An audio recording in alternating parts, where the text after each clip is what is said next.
to the Screen Time Continuum on this Friday episode. Just want to thank you guys for tuning in. Uh, this Rings of Power, man, it's coming in hot. Episode 4 is coming right to you right now. Screen Time Continuum. My name is Keelan, and if you don't know by now, let me introduce you to my good friend Nick. He's always here with us. He's here with me every single episode. I don't know how you guys don't know who he is, but I'm gonna introduce him. Gonna make sure you are well aware of him today. And from this point forward, acknowledgement, acknowledgement. What's going on, Hey, Nick?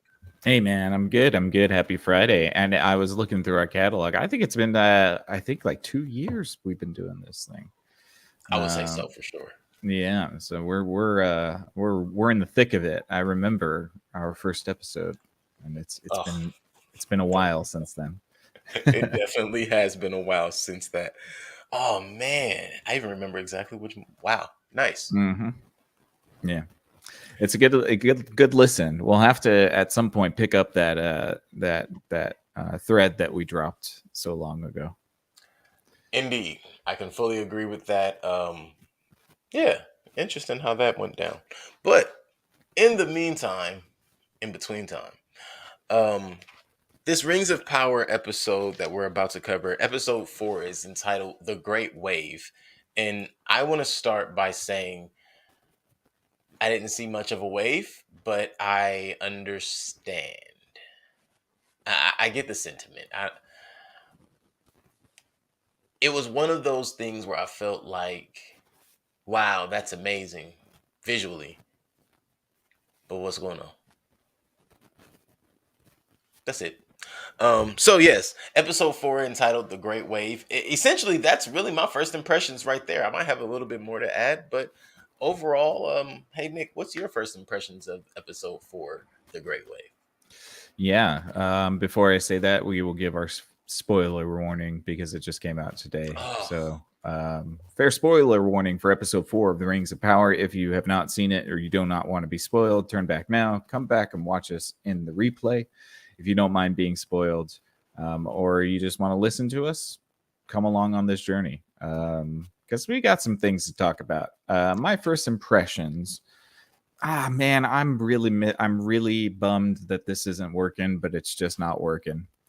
I want it to work. I want it to be kind of entertaining and good. I know, there's a lot of deep Tolkien lore heads that are not wanting this TV show to work, but as somebody who's read the Silmarillion and the Lost Tales and Lord of the Rings and the Hobbit, I know, like I'm able to separate these things and let them just be its own thing, and it doesn't have anything to do with Tolkien for me anyway, so I just don't see it as a Tolkien work. And that obviously shows right now because the pacing of the show is just, where are we going? Like you said, what are we doing here? Me and my wife were watching it and we're just saying, like, I kept asking her, like, why is this show boring? Why isn't it working? And I think the best thing we could think of is that there's just no clear plot to any of what's going on. You have no idea really, unless you know the source material and you know the lore, you don't really know what's going on? what's going on and Mhm. why you should even care about any of it. So yeah, those are my first impressions. I'm saddened to say that this is starting to trot along, and I don't think that we're going to get much more interesting, to be honest. I think this is halfway, too. It's 8 episodes. Yeah, So, yeah. No, it's definitely over the peak, if you ask me, as far as climax of the story. What all they've continued to do, even in this one, they dropped the ball, in my opinion. But even in this one, they just really, oh wait, this is what we need to happen. All right, let it happen. And it's like, but how?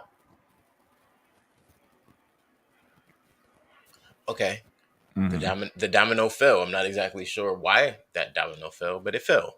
Here we are. Um, I'm not sure if that's a good thing or a bad thing, and I guess that is also an attribution, or just leaning towards because I don't know the source material personally. But even if I were to know the source material, I could imagine that would just like everything I saw in this episode, even the fun stuff. I could imagine it just pissing me off. Like if I Mm, really knew what was going on or what was supposed to happen and how it goes, because what it doesn't have is any consistency. yeah. Yeah, consistency is a hard part, and it also seems like they're trying to make every story element has a mystery now, and it's just the problem with that is that now we just don't even really know what the hell is going on. We didn't get any Harfoots in this episode, um, which is troubling to me because I don't like this idea that you're going to ignore whole storylines in one and like episodes, because they did that with last episode where they didn't bring up Elrond or Durin. Yeah, it's like an And now every other this, episode storyline thing. yeah, I don't like that. You got to at least let me catch up with the people that you're wanting me to invest in every episode. You have to have at least one or two scenes with every character. Right. What it's reminding me of is a comic book adaptation. If we go through, we could even just talk Marvel. If we go through the Marvel comic adaptations of most group superhero teams, X Men, Runaways, all of them. I can't remember the other names right now, but all of the mutants, all of that, right? I think that's DC. Either way, they all have 6, 7 characters in it, and for one or two episodes, unless they're all together, when they're not all together, you're gonna get these two in this episode, and then next episode you're gonna be more concerned about these two or these three, or half of an episode gets dedicated to two or three characters at a time. Mhm. And I think they're kind of touching on that style, trying to hit that, but it doesn't translate. It No. just doesn't translate. I think that's what they're going for. That's what I see a little bit of, and maybe I just watch way too many comic book, No, I think you're s probably right. things. Yeah, I think you're probably right about that. There probably is a decision to kind of exclude characters in certain episodes and maybe not progress storylines. Maybe because certain storylines are shorter than others, so you have to kind of allow them to take a rest every other episode, so that you're not outpacing the other story elements. If that's the case, then that's really bad writing, and that shouldn't be the case.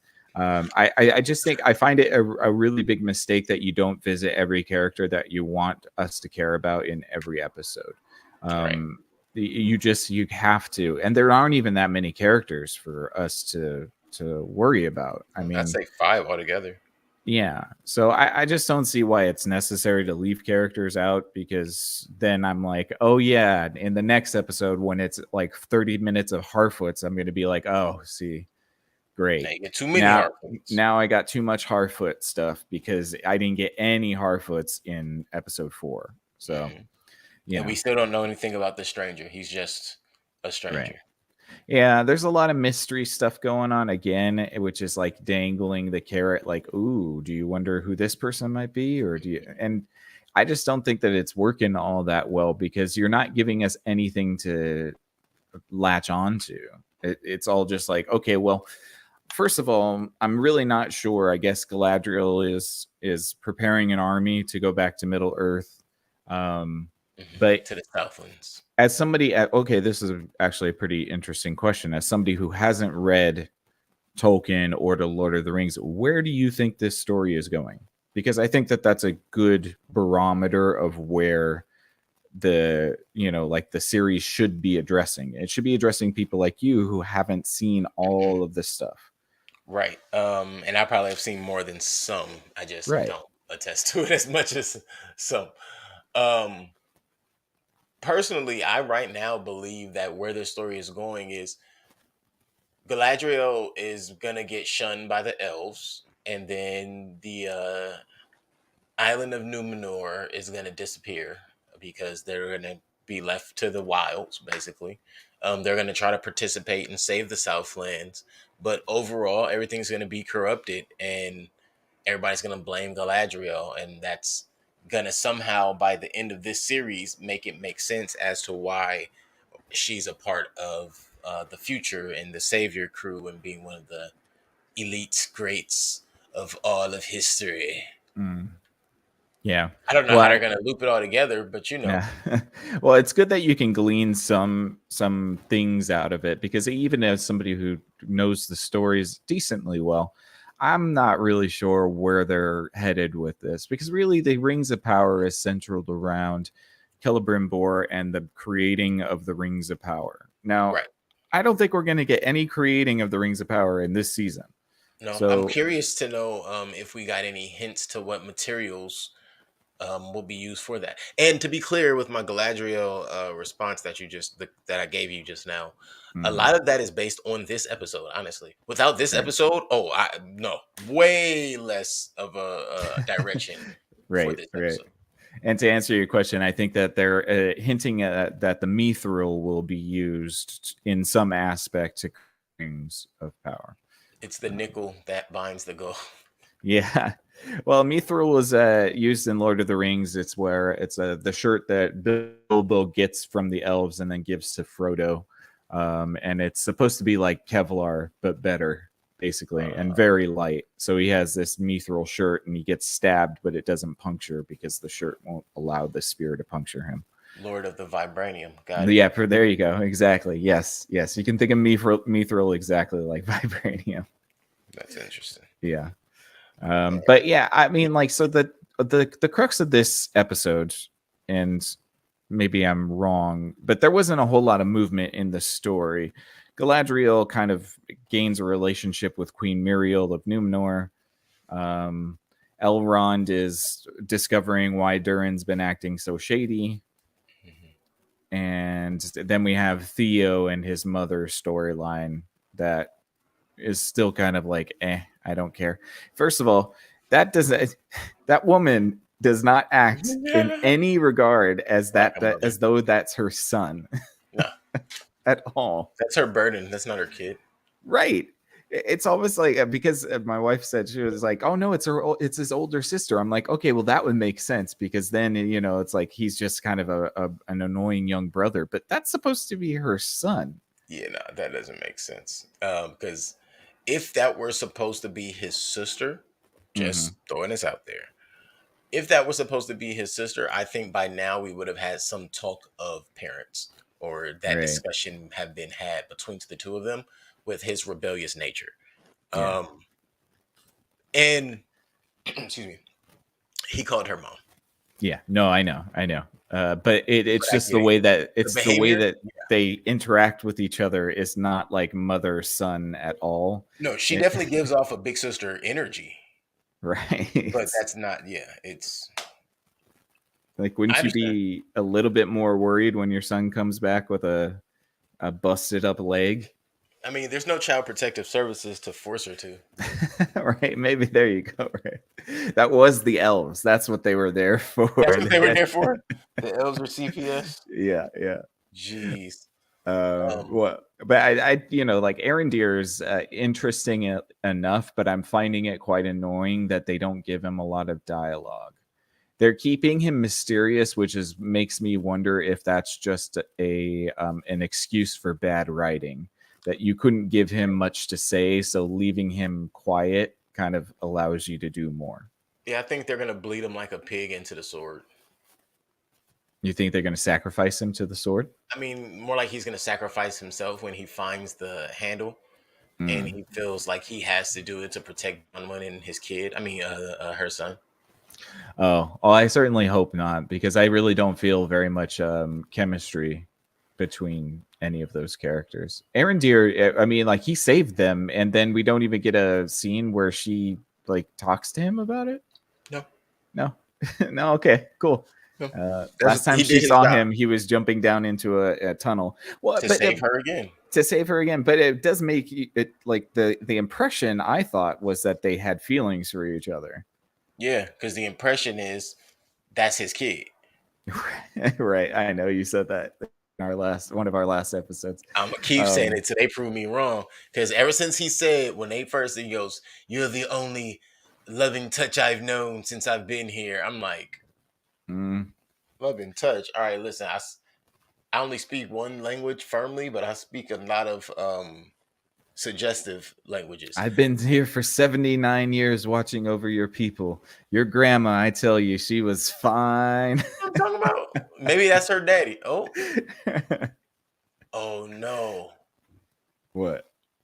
comic book stuff. Oh, okay, gotcha. Lifelong creatures who live so long that you find out they own a grandparent. Oh, right. Some weird paradox going on. Yeah, it exists in a lot of these stories. Yeah, Aaron Deere is Theo from the future. There you go. That's why he survives and he makes it through everything. And I want to know. Never mind. We do know what the message was that he was sent back with. All right, so let's trek through a couple of these things before we get to those messages because that's pretty much the end of it. Mm-hmm. So, the Queen Regent's dream at the very beginning, which is a dream, great visual effects. Of course, as we've said every episode, it looks great. Yeah, looks Looks pretty. amazing. But that initial dream had me jaw dropped, like, yo, this is crazy. Then she pops up and we realize it's a dream. It's like, okay. Then you realize it's less of a dream, more of a vision, and a vision that's already been given to her that she now has a nightmare of, which I thought was probably one of the most interesting things woven into this episode. Yeah, and that's not saying a whole lot because prophecy is one of the oldest stories in the book. So it's like, all right. Yeah, I mean, like the Numenor stuff was really just kind of so bland. I don't even know why were we following Elendil's daughter so much in that. Like, she barely even said much, did she? Did I miss the point? No, but so what I see there is she's getting close with the son of the what's his name? Pharazôn. By her getting close with the son of Pharazôn, and now his son has signed up to be on the ship or to protect the queen. I don't really catch what it is, the job that she just got, but she just got some level of job where she's she seems like she has access to like political paperwork, things of that nature, statecraft level things. What do we call that? Clearance. Like she has a higher level of clearance in whatever it is that they have for information, right? So I'm thinking it's that, like it's a development of a story within a story that we kind of just have to catch on to because they haven't given us much. Yeah, that's fair. I just don't know. I mean, Numenor should be a big part of this story, but I'm just not feeling. I don't know. This just feels like a soap opera, man. It feels like and not in the way that Game of Thrones felt like soap opera, where it was paced that way. Like this just feels like melodrama. I don't know why people are staring for so long at each other. I don't know why there's like long pregnant pauses all the time. I don't know why Queen Muriel is speaking like she's recanting Shakespeare all the time. If she rolls another hard R, that's driving me nuts. By the way, that's driving me nuts. She says Galadriel. Yeah. Lady, you don't have a strong accent with nothing else you say. Never. Yeah, and they do it for everything. So it's just like it's to make it seem like elvish and fancy, but man, that is so annoying. Yeah. It's not even it's not even a terrible Scottish, it's just terrible in general. Yeah, no, it's just a very weird they're trying to do like the Spanish R where you have like the rhotic stop or something, but they're not doing it right. But yeah, so the whole Numenor stuff really just didn't go anywhere. Halbrand is out, I guess, right? Yeah. By the end of everything, he's been released. But I think that has something to do with the plea of Galadriel. I think that's something to do with the plea that she made. Before, of course, she was in prison and then beat the dog hell out of a couple of guards and escaped. Oh, no. She did not beat anybody up, bro. She didn't. She just tossed them in. That. No, she didn't even toss them. She just pushes the guy's shoulders and they all just walk into the prison cell. That was her elven telekinesis. Right, elven telekinesis. One of their chainmail, and all of a sudden they were all magnetically connected. Yeah, yeah. I just think it's hilarious. Like, if Galadriel's supposed to be this warrior, can she actually do some warrioring? Um, you I know, mean, she almost had to go up with Farazan, and then Halbrand was like, "I don't think that's a good idea." And he was like, "You know what? You're right." is Farazan the dude with the very luxurious beard? Jafar, yeah. The Jafar guy? Yeah, okay. Yeah. And it was why how did she know that Farazan wasn't going to just take her to the boat? Because the queen just said after that, He "I'm gonna was, take you to the boat." Okay. he was, but she was dead set on she had to see the king. Oh She gosh. didn't want to believe him in his Tresemme beard. Yes, his very luxurious Tresemme beard. Yes. No, I thought that was so dumb. So she fights the guards, and just so that she could go seek audience with the king, and then Only they to find out that there's no audience to be held. right, there's no audience to be held, and then you're gonna go, you're gonna leave, and then they're like, "Oh no, the leaves are falling from the tree.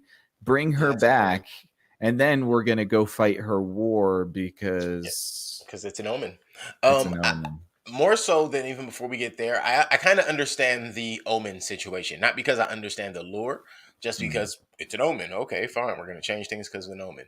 I don't understand under what pretense did Muriel decide and need to decide to become nice and tell Galadriel all of her, her intent and her secrets. And, oh, the reason is the people turned on my father.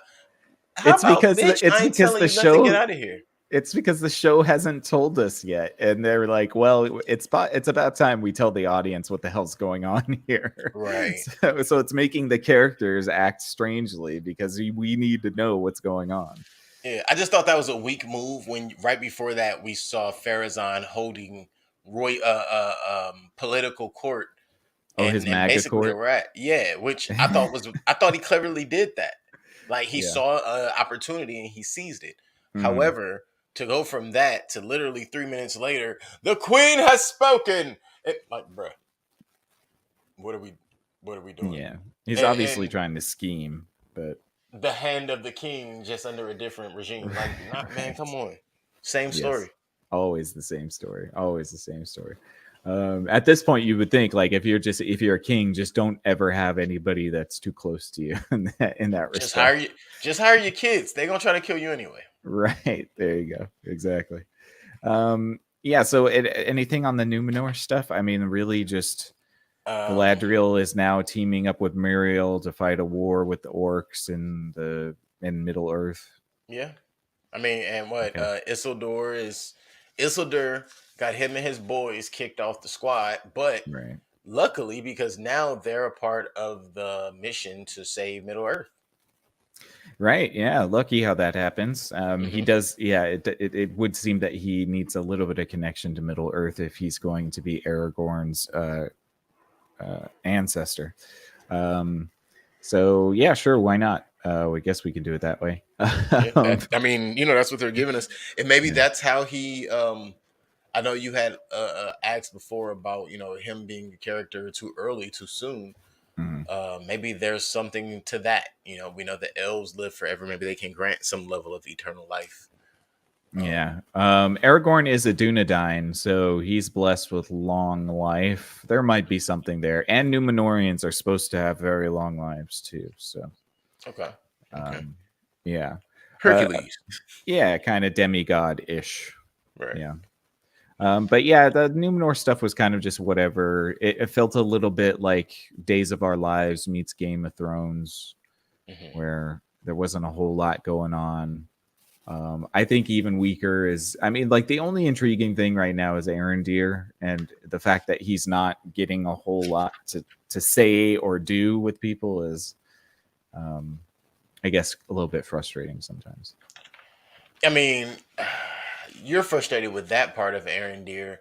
I'm frustrated with did he escape or was he? I mean, he was told to carry a message, Hmm. but that's a lame ass message. Yes, it is a lame message, and there's no reason for Adar to ever let an elf leave. I want you to pass him. And who is Adar? Why did we still not get anything on him? Yeah, because he's going to be one of these characters that they're going to unravel in the next few episodes, probably.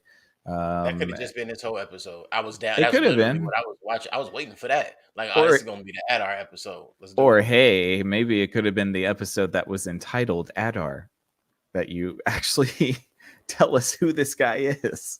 That's fair. I forgot last episode Right. was entitled Adar. Yeah, Right. but I yeah, think and they we have still things don't know. switched up. We still don't know. I mean, he's obviously an elf. I don't know if they're using him as like the. I think he might be the like patient zero for the orcs. It looks Perhaps. like he Yeah. might be like have given himself to Morgoth to create the orcs or something like that. Yeah, that's what I'm Um, thinking. And I like that he even added the everything you've been told, not everything, but some things you've been told throughout history of Lyre, and some of those lies are so deep that now the roots and the trees believe them. I was like, oh, that's deep. Oh, right, right. Yeah, they're trying to do a dramatic thing with him. I thought it was funny. There was somebody I heard they were talking about this, and they're like, it's bad when the orcs have better ceremonial processes for honoring their dead than the Harfoots do. Dang. Facts. Harfoots just leave your ass. At least the Yep. orcs like are singing a little song as they carry your body away. Yep. They just leave you and write you in the book. Right. You can still be alive. They just didn't look back. Yeah. And then they all drink and say, "We wait for you." I know where you went. Psychopaths. They're all psychopaths. That is some psychopathic shit. Yeah. That's pretty psychotic. Yeah, but no. So what? Isildur, the message he has to take from Adar to the Watchtower people, which is how we get back to Bronwyn, and how he is released. So Bronwyn has a discussion, tells Theo, "Don't go. We're not sending any. None of the adults are volunteering to go back, but tough ass Theo. He makes his boy go with him, but more so than that, you took your weak friend. You took your friend who literally, as soon as he even heard a noise, he looked up, saw clouds, and he dipped. Yeah. I think Like- he did the right thing, though. At least he got the food to the village. I agree. I'm not saying he was wrong. I am saying he was a bad friend for that. Yeah, Yeah. Theo's dumb for going inside while it was cloudy. Y'all saw the clouds. Oh yeah, no. Theo is a worse friend. Theo's not a good friend in any. Theo's just a bad person.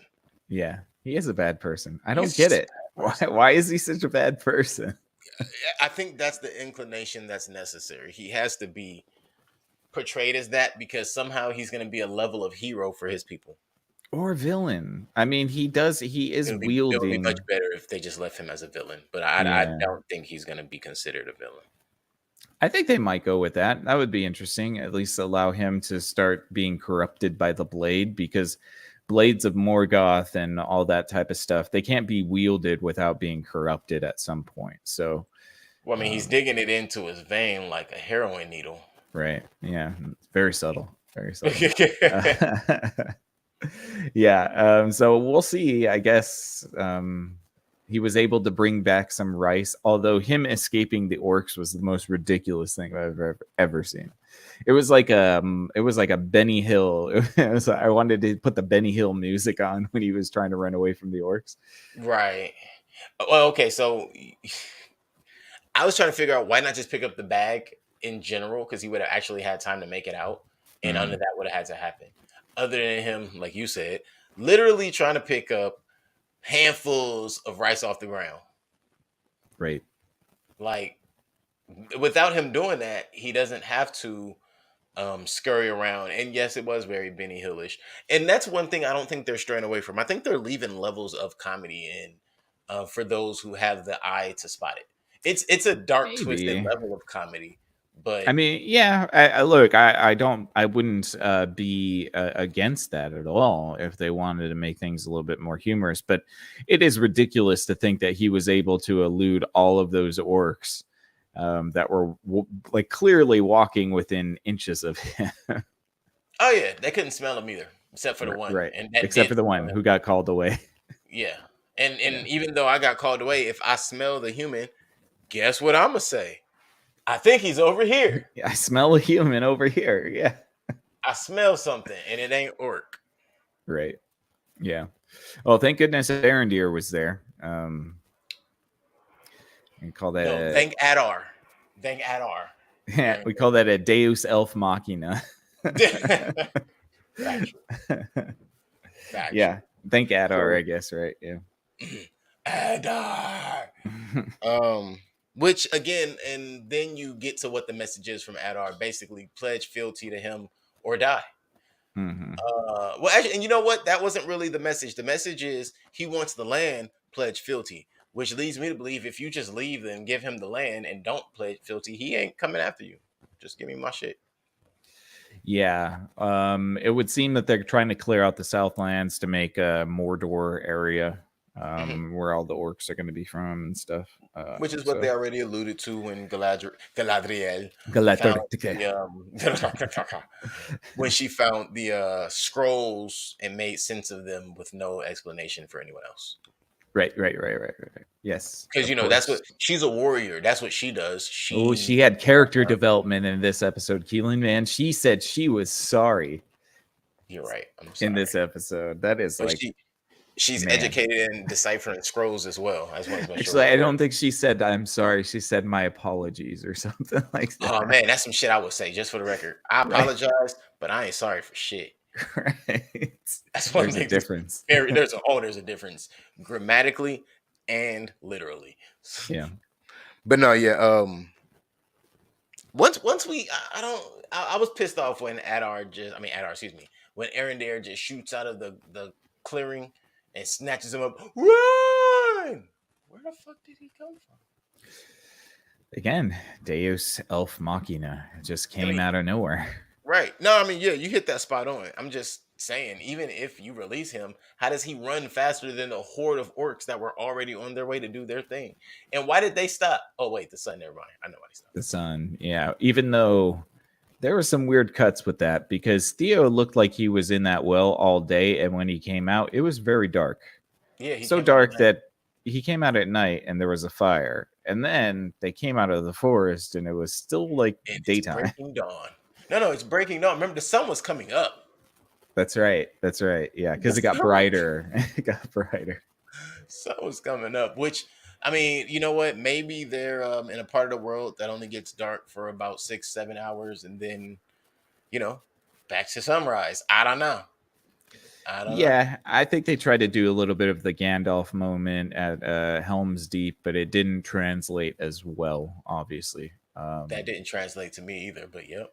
Right. Yeah. I, I guess he could have just been there all night and then they ran away at dawn. I guess that No, makes yeah, sense. I think that was the sentiment that they were trying to push across. Like he knew that it was breaking dawn. Hmm. Oh God, I just realized what I said out Yeah. loud. But yeah, he was aware that dawn was on the horizon. So I think that's Okay. more so what they're hinting at. And the That only thing makes that more would make sense. that make sense to me is because of the times we're in, you had to be that level of resourceful, living in these. I don't want to be there, but just living in these mobile towns that had to get up and vacate and rebuild somewhere else. Yeah, especially if you have, roaming hordes of monsters that can only come out at night or when it's Right, cloudy outside. right, Yeah. right. Unless you were running from wolves and berries. Um, but yeah, so I also thought it was cool that Theo used the sword of Sauron. I thought it was silly that when he took out the sword and decided to use it, that the orcs were still attacking him. I assumed they would just, all right, cool, you got it. Yeah, you would think that the orcs, especially since they're not Urukai, which are much more aggressive and sort of warrior esque, you would think an orc like that by themselves probably would cower away from a sword like that, but maybe he's just a badass orc. Yeah, Um, I I did guess. think it was dumb that he just like sliced his hand and then ran away. Hmm. It's like, so you use the blade for that? That's it. I don't know. I think you only get a few. I think you only get like a handful of uses with that thing before you Or it turn takes control. totally evil. Yeah. That's any evil instrument, though. Right. Right. And he's a teenager. This is not a child. So he should have some level of understanding because he lives in that time. I Yeah, highly you doubt would think. Sauron and Morgoth, and they live in the Southlands. There's no way that these are their biblical lure. It just so That's happens true. that it seems like him and his mom will be what they consider the atheist of the group. You get what I mean? Because Oh Morgoth is their yeah, god. that's true. Yes. Yeah. They are from the humans that pled fealty to Morgoth. So Right. And it that's would not make saying that sense. everybody just is, rolled over, but even you look at the old man who knew of the and had clearly also used it or has one of his own. He's almost sitting there waiting, like, I'm waiting. We'll have our time, like Right. basically, as if like they'll be like one of the headless horsemen or one of the four horsemen of the apocalypse for Morgoth. Yeah. Or Nazgul or something like There that. you go. Yeah. I think it's dumb that the old man didn't take his hilt back. It doesn't seem like you would want anybody to have that but yourself. It was his, by the way. That was his. That was his. It was his. It was in Okay. his barn. Okay. So yeah, he stole the dude's hilt, and then the guy's like, "Well, I'm gonna scare you, but I'm not gonna take it away from you." Which means, and that's what makes me think like he's okay with what's going down, and that's why I don't think he was willing to. He cared about running away from the orcs because the orcs serve the same master. Right. Yeah. So I'm wondering too if yeah, well, I mean Theo's definitely evil. I could tell by Yeah. I could tell right away. Oh yeah, I can smell it on him. He's just got an evil face. So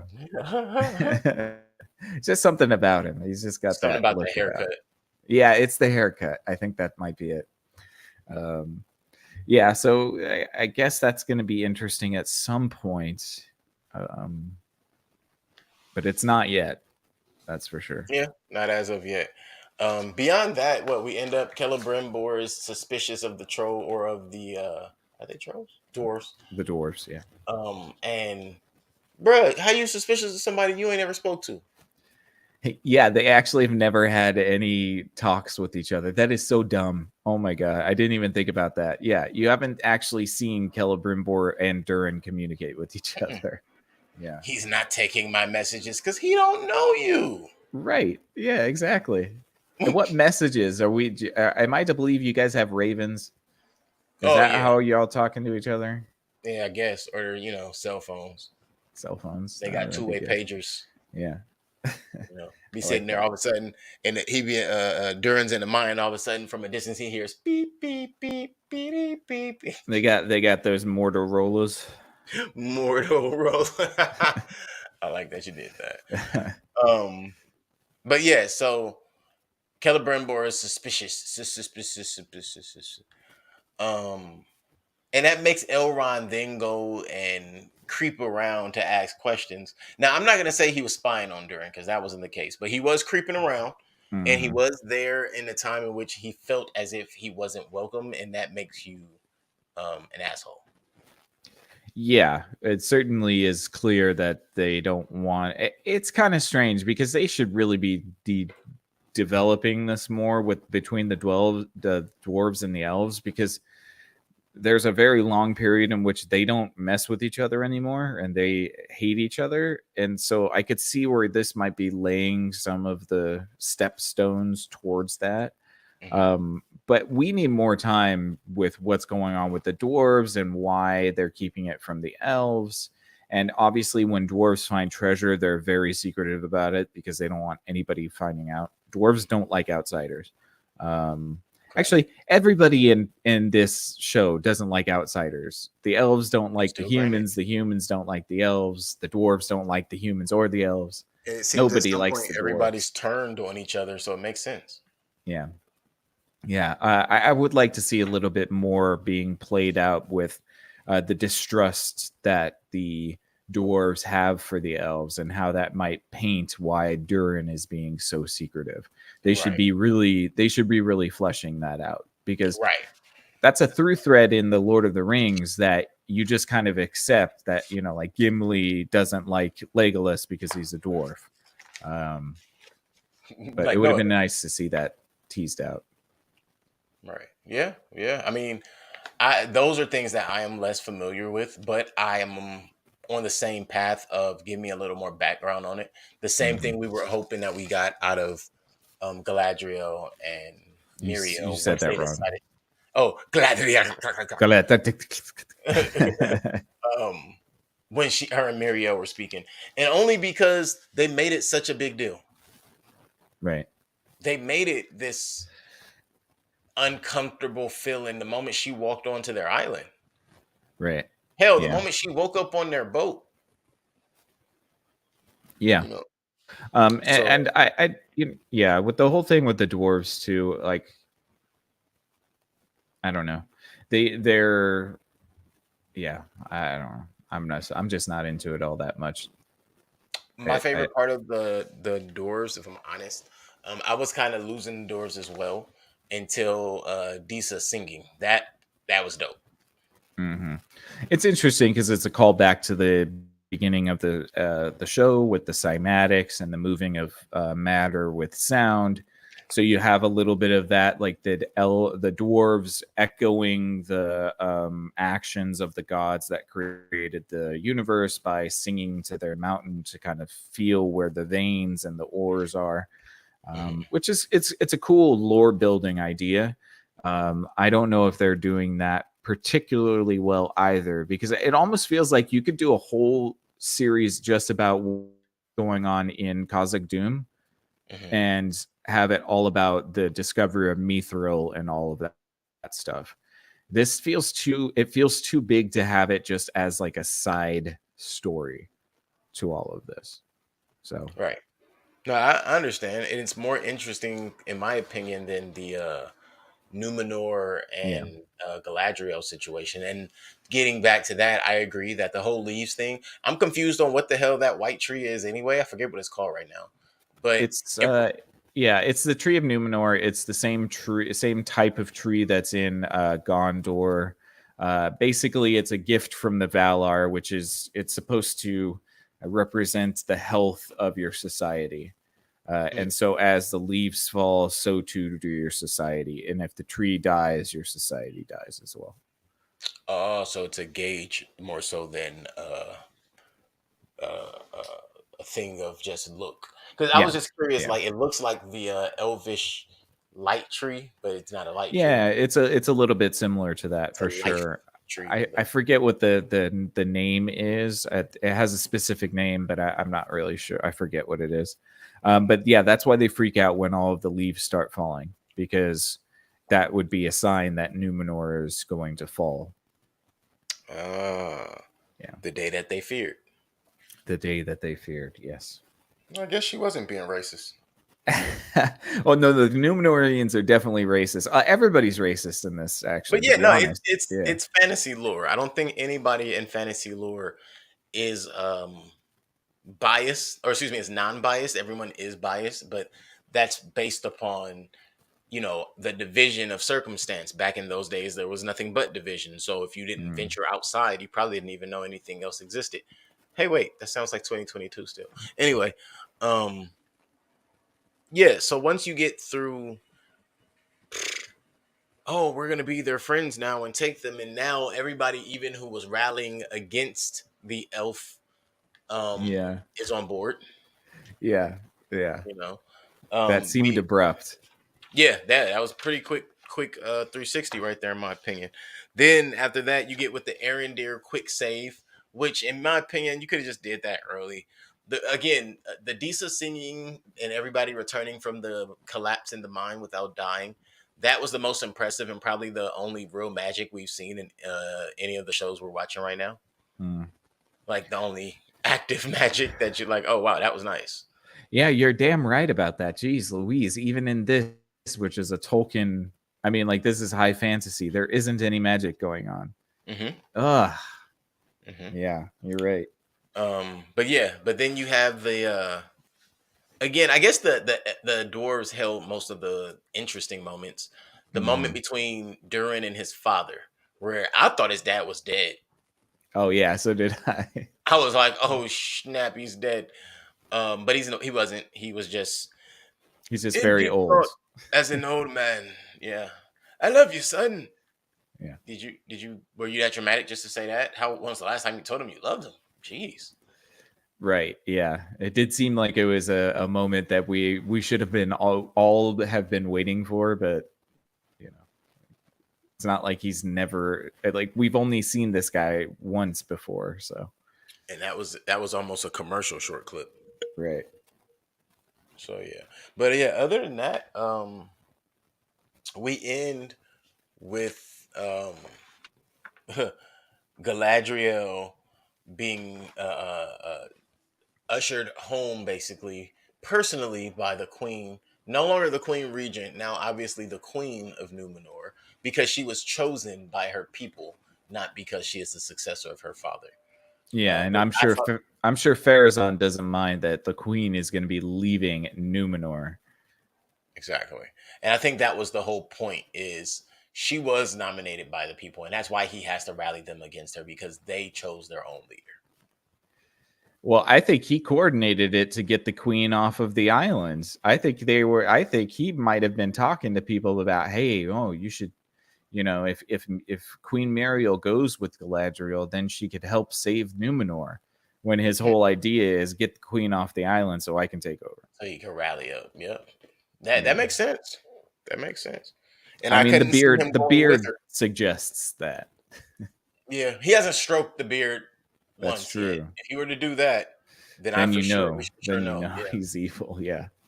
Or if he gets caught in like one of the brothel houses, like sitting in a chair getting all did up. Yeah, well, you won't get that in Rings of Power. You'll have to stay tuned for Sunday when we cover House of the Dragon. Brothel of the Dragon, Oh exactly. boy. But yeah, other than that, I don't really have anything else on this episode. Again, it was entitled The Great Wave. That was literally shown once at the beginning and once more in a vision through what was that thing called? Oh, they're called the Palantirs. Palantirs. Mm-hmm. Um, yeah. Which I guess is a memory holding ore that passes messages. They're kind of like seer stones. So there's one in the Lord of the Rings that Sauron uses to connect with Sauron. But I think what the idea is that the Palantirs, while they will give you visions of the future and stuff, I think all of them are connected to Sauron. So Sauron's able to look in on the Palantir as well while you use it. So that's how he's able to look into the world. So if you use the Palantir, he has a direct access to see what you're doing. Oh, wow. Yeah. So it could be that the Palantir in Numenor is giving Sauron information as to what's going on in Numenor, especially if Muriel has been using it a lot. And that's why she had it covered, possibly. Thinking Yeah, you have it covered so he can't watch. Yeah. Oh, wow. Yep, they definitely are not on the elf side, but we'll get there. Right. That gives us more. That just released a whole cave of bats right there. That was hidden territory. Mm-hmm. Yeah. That's what it is. New shortcut on the map has just been opened. Right. But yeah, that's pretty much it for this episode. Again, the story doesn't move almost an inch here. I don't even. I mean, they're still in Numenor. Yeah, they're still in Numenor, but they're leaving. So in a sense, it kind of shifts. They've turned. They were leaving last episode too. Right. It's like so they've turned in a new direction more so, but they haven't actually done anything. Yeah. We know of the ore. I would say that's new. Yeah. The Mithril. Elrond seems to be committed to blowing smoke up Durin's ass, and Durin seems to be very aware of it. And so he's being sacrificed by his father to get information. Theo's a dick. Mm-hmm. Bronwyn confuses me, and Arondir is a really bad stepfather. Oh, it's all right. He just needs more lines. He never speaks. But that's what makes him an abusive stepfather is he don't even talk. That's right. Yeah, right. Yeah, he won't even just kill shit in front of you. He won't even talk about his feelings. That's right. Yeah, no, I'm not 100% impressed with this episode, to be honest. Unfortunately, I think that things are dragging on too much. There's not enough going on here, and I think that it's starting to suffer. I mean, it suffered last episode too. We were kind of hard on last episode, but definitely by episode 4, if you're not firing on all cylinders, you're screwing up. Right. So I think episode 4 looked and maybe even felt better than episode 3, but it it, it doesn't make me want to watch episode 5 any more than episode 3 made me want to watch episode 4. Right. Yeah. I think I'm in the same boat with you, man. Yeah. Yeah. But hey, I'm not saying that I hate it. I'm not saying that I hate it. I am saying that it's not hitting any of the marks. So Yeah. yeah. I haven't been wowed yet, and that's that should have happened by now. Should have happened, especially with how much money they spent on this damn thing. I mean, geez, 60, right? 60 an episode. Yeah, that should give you. I mean, you can see that the visuals are great. Again, we talk about that, and they did shoot all of this in New Zealand, which is good. But yeah, you need like a badass character that isn't Galadriel, I think. Yeah, somebody that's new introducing. I think that's supposed to be Halbrand. Or But Arendir. I guess Arendir could be that person, but he needs to have more of a direction. So far, I don't know what he's going to do now. I guess he's just going to wait around for the orcs again, or is he going to go back to the forest? Because I know he's a wood elf. I'm thinking that's what he's going to end up doing. I think he and Bronwyn are going to end up running a community of their own. Yeah, He's definitely not going back to the elves. He's not going back to the elves. He's going to stay with the men. Yeah. Yeah, I could see that. That would make sense. Yeah. All right. Well, you got anything else? I'm really sitting here looking at notes. Like, look, okay, no, I don't have nothing else. Nah. But yeah. No. So overall, that is our coverage of Rings of Power episode 4, entitled "The Great Wave." Again, for those who are here with us for the Rings of Power specifically, we don't hate everything, but we expected more out of this, and we're just very candid and honest, and that's why you're here. That's why you stuck around. That's why you keep coming back, and that's how you found us to begin with. So we're going to continue to do that for you. We appreciate you for hanging out here on the Screen Time Continuum. Go ahead and get ready to check us out throughout your entire week, and whenever you're ready, you can really just start making playlists of your own and throw us in your rotation naturally. You might even replace music time with our time.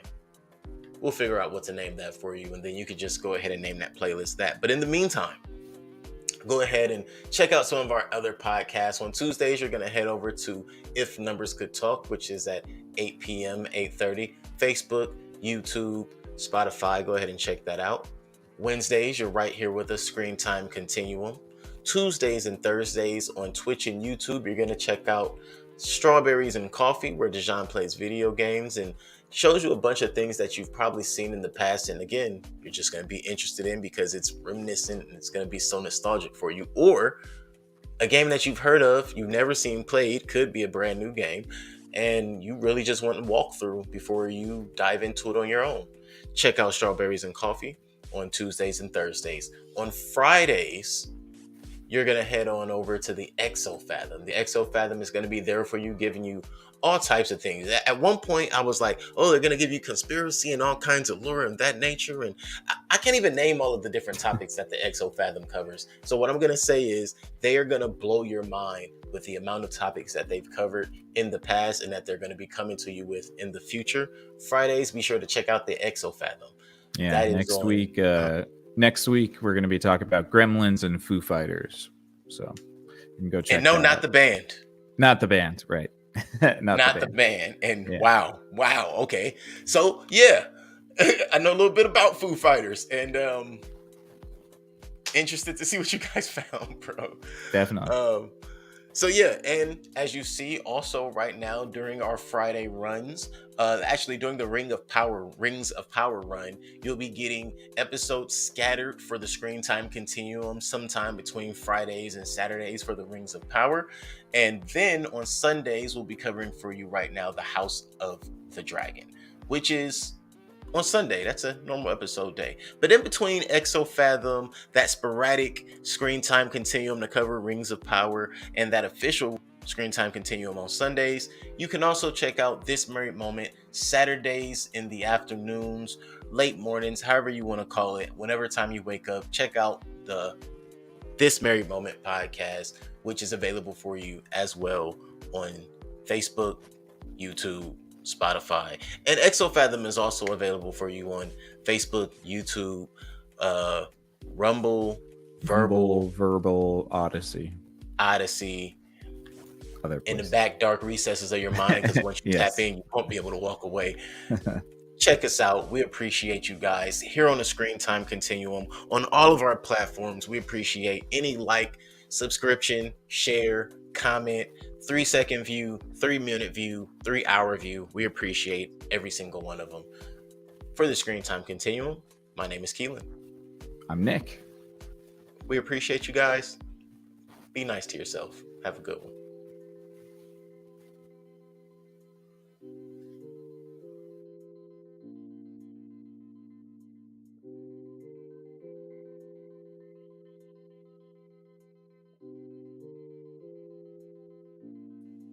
Sorry about that. I hit the back button instead. That's funny. I muted myself for Stupid. the seg out and everything, and then I looked over and I was like, "Wait, oh, you got me." I'm an idiot. Sorry, guys. Good night. Night, guys.